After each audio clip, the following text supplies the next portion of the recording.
Jadi kita urus ke demo ni, apa MPBT. Dia tak ada jawapan juga. Tak ada jawapan juga. Kita kata minta nama 3 bulan saya. Kau persatuan ni untuk nak lagu mana? Kalau tak berjaya juga, kita akui, kita stand up. Kita sering.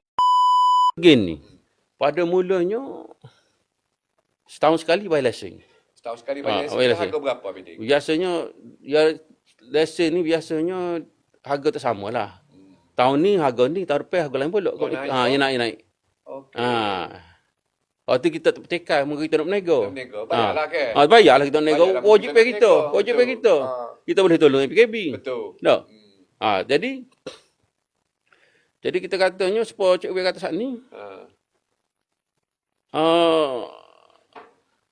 kuih tradisional oleh tadi. Kuih tradisional ke apa ke? Lah ni kurang dah. Kita mendewa-dewa ke kuih border ni. Kuih border, betul lah. Ada. Jadi pada bah dulu so dengan kuih tradisional. Tradisional banyak. Banyak. Macam-macam kuih. Siapa 10 kaki 20 kaki meja dan menjual Betul. tradisional.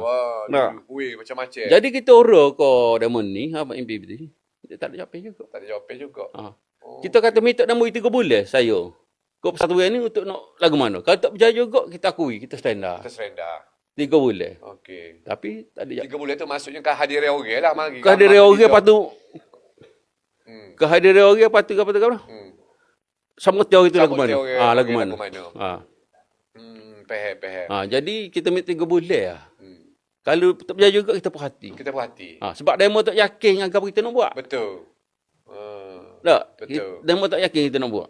Kita tak pertikai ke memang demo suruh, kalau dah tak berjaya lagu malu dah negeri kata tak? Malulah. Betul. Tapi kita janji, pokok kita hop perniaga ni, kita janji. Pun tak ada jawapan juga. Tak ada jawapan juga.